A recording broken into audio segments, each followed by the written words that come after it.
saya Damai Sejahtera Jagato. Saya Siglar Damayanti. Saya Michelle Debona Beda Mabela. Saya Angelika Ladika Pada Agata. Saya Angela Meruci Situmorang. Dan saya Rizala Salom. Saya Arhel Yuwana. Saya Robi Simbolon. Saya Kesia Afrian Wadayande. Saya Decitra Melitani. Kami dari DK26 akan menampilkan podcast kami. Selamat menyaksikan. Saudara, polisi menetapkan ex-Kapolres Ngada NTT AKBP Fajar Widya Dharma sebagai tersangka kasus pencabulan anak. Fajar diduga melakukan kekerasan seksual kepada 3 anak dan 1 orang dewasa, kemudian merekam videonya ke situs porno. Mabes Polri menampilkan ex-Kapolres Ngada NTT Fajar Widya Dharma dalam konferensi pers sore hari ini. Karowaprof Divpropam Brigjen Agus Wijayanto menyebut Fajar sudah berstatus sebagai tersangka. Polisi, saudara, secara simultan memproses etik Fajar dan memproses dugaan tindak pidana pencabulan anak.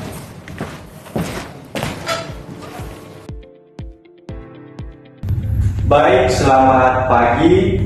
Terkait dengan isu yang kita lihat tadi, yaitu kasus pelanggaran HAM yang dilakukan oleh oknum Kapolres Ngada.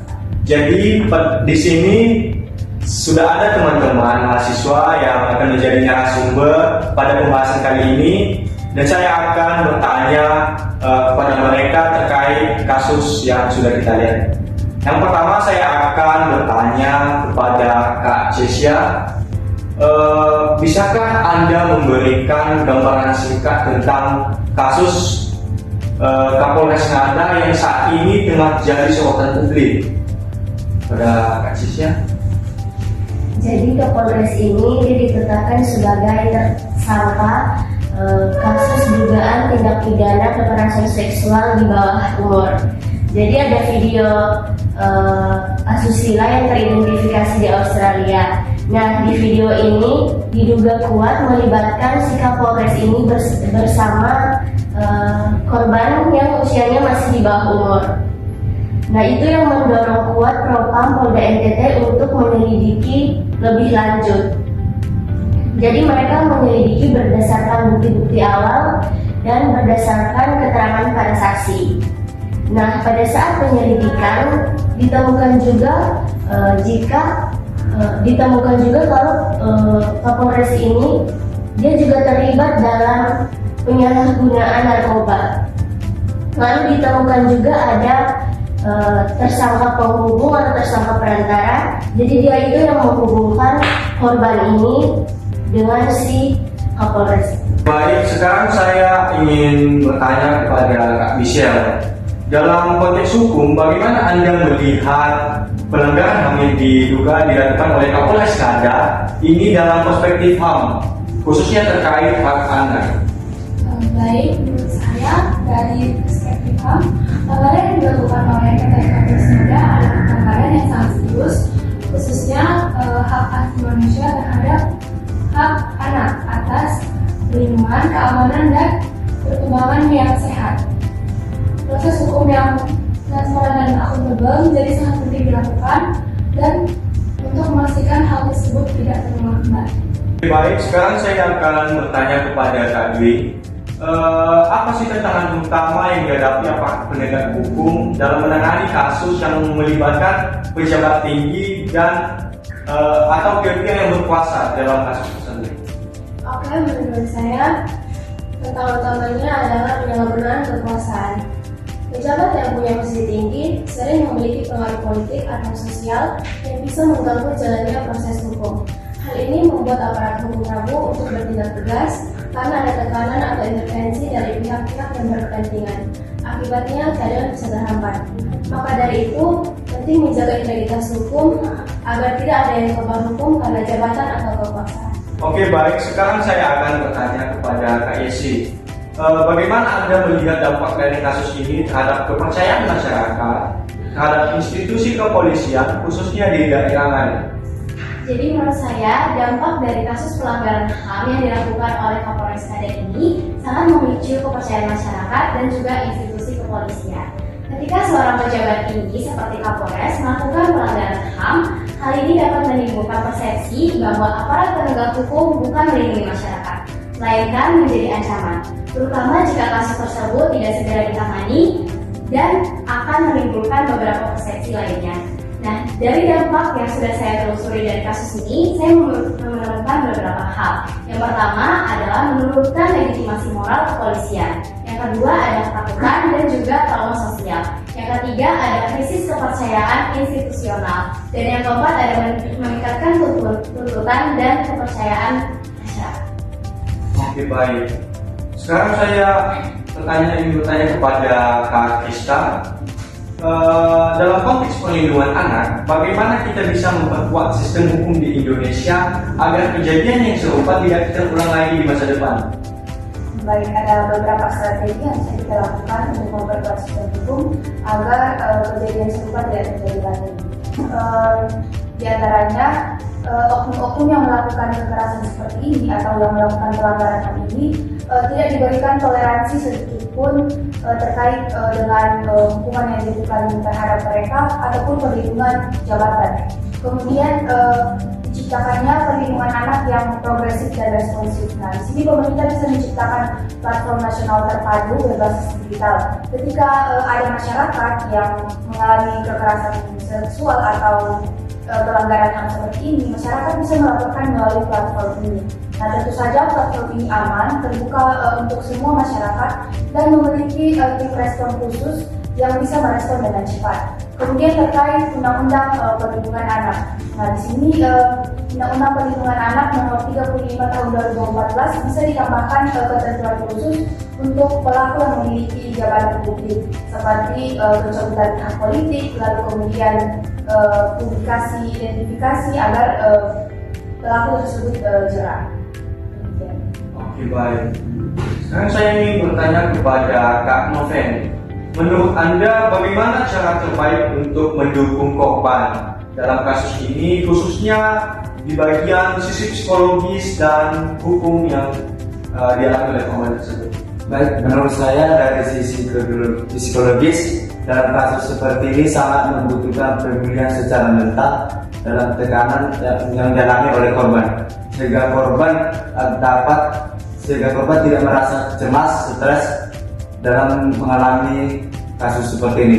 Yang kedua, dalam sisi hukum, di mana pelanggaran korban tersebut dalam HAM ini berhak mendapatkan hukum yang berwenang agar diintimidasi oleh para hukum. Oke, baik. Sekarang saya akan bertanya kepada Kak Angel.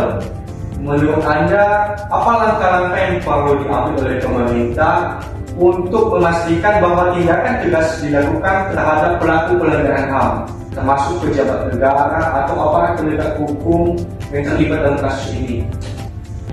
Oke, jadi dalam menanggapi isu krusial seperti dugaan pelanggaran HAM, apalagi yang melibatkan aparat hukum seperti kasus di Kapolres Ngada, langkah pertama dan yang paling mendasar adalah kepastian hukum.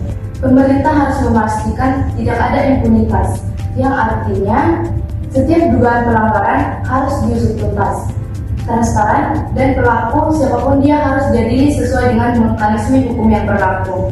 Ini bukan hanya soal menghukum pelaku, tetapi juga membangun kepercayaan publik terhadap institusi penegak hukum itu sendiri. Oke, baik. Sekarang saya ingin bertanya kepada Kak Rachel. Menurut Anda, bagaimana Anda melihat peran media dalam mengungkap pelanggaran HAM di Indonesia ini? Apakah media sudah cukup efektif dalam mendukung penegakan hukum di Indonesia ini? Peran media dalam mengungkap pelanggaran HAM di Indonesia ini termasuk kasus-kasus kekerasan seksual yang dilakukan oleh aparat kepada anak-anak di bawah umur ini sangat krusial karena media mampu membuka informasi kepada publik, mendorong tekanan sosial dan memicu penegakan hukum. Namun efektivitas media ini belum maksimal karena masih ada hambatan seperti kepentingan ekonomi, pengaruh politik, dan berbagai berita itu tidak berpihak pada korban. Meski begitu, kehadiran media sosial dan jurnalisme warga makin memperkuat peran media sebagai alat kontrol publik terhadap penyalahgunaan kekuasaan dan pelanggaran HAM itu sendiri. Oke, baik. Sekarang saya akan bertanya kepada Kak Agatha. Menurut Anda bagaimana kita bisa meningkatkan kesadaran publik tentang pentingnya perlindungan anak dan hak-hak mereka, khususnya dalam menghadapi pelanggaran dari pelaku-pelaku atau oknum yang memiliki kekuasaan? Jadi menurut saya meningkatkan kesadaran publik itu sangat penting ya, karena bukan hanya untuk menghadapi kepentingan buat kalangan bawahan, tapi kebanyakan kan kalangan yang lebih atas itu kan mempunyai wewenang nih. Jadi kita tuh dalam kasus ini kita perlu nih dilakukan dengan kampanye media sosial, dengan kerjasama dengan lembaga, buat ke depan itu tidak ada HAM yang, dan dengan demikian bisa kita harapkan nih bisa untuk kedepannya itu HAM lebih baik lagi. Oke, baik. Jadi kita sudah melakukan diskusi bersama teman-teman di sini. Kita juga sudah mengajukan beberapa pertanyaan terkait kasus pelanggaran HAM yang baru-baru ini terjadi. Jadi di sini saya akan memberikan kesimpulan tentang diskusi kami pada saat ini, yang dimana kesimpulan kami pada pagi hari ini yaitu kasus ini menunjukkan bahwa pelanggaran serius terhadap hak asasi manusia, terhadap hak-hak anak yang seharusnya dilindungi dari segala bentuk kekerasan dan eksploitasi. Podcast ini menyoroti pentingnya akuntabilitas dalam institusi kepolisian. Tindakan pelaku yang merusak kepercayaan masyarakat terhadap lembaga kepolisian yang seharusnya menjadi pelindung dan yang menjadi kepercayaan hukum bagi masyarakat. Oleh karena itu, diperlukan tindakan yang tegas dan transparan untuk memastikan keadilan bagi korban dan mencegah kejadian serupa di masa depan. Salah satu fokus penting dalam diskusi ini adalah perlindungan terhadap anak-anak dari segala bentuk kekerasan. Berbagai pihak, termasuk Komnas HAM dan DPR, mendesak agar tindakan tegas diambil baik dalam bentuk sanksi etik maupun pidana terhadap pelaku. Dan secara keseluruhan, kasus ini juga menjadi pengingat akan pentingnya melindungi hak asasi manusia, khususnya hak anak, serta memastikan bahwa setiap pelanggaran hukum, yang terutama yang dilakukan oleh aparat negara, ditindaklanjuti dengan serius dan adil. Jadi demikian saja pembahasan kita pada pagi hari ini. Saya ucapkan terima kasih kepada beberapa narasumber yang sudah hadir di pagi hari ini pada diskusi kita kali ini. Baik, demikian saja. Saya ucapkan terima kasih.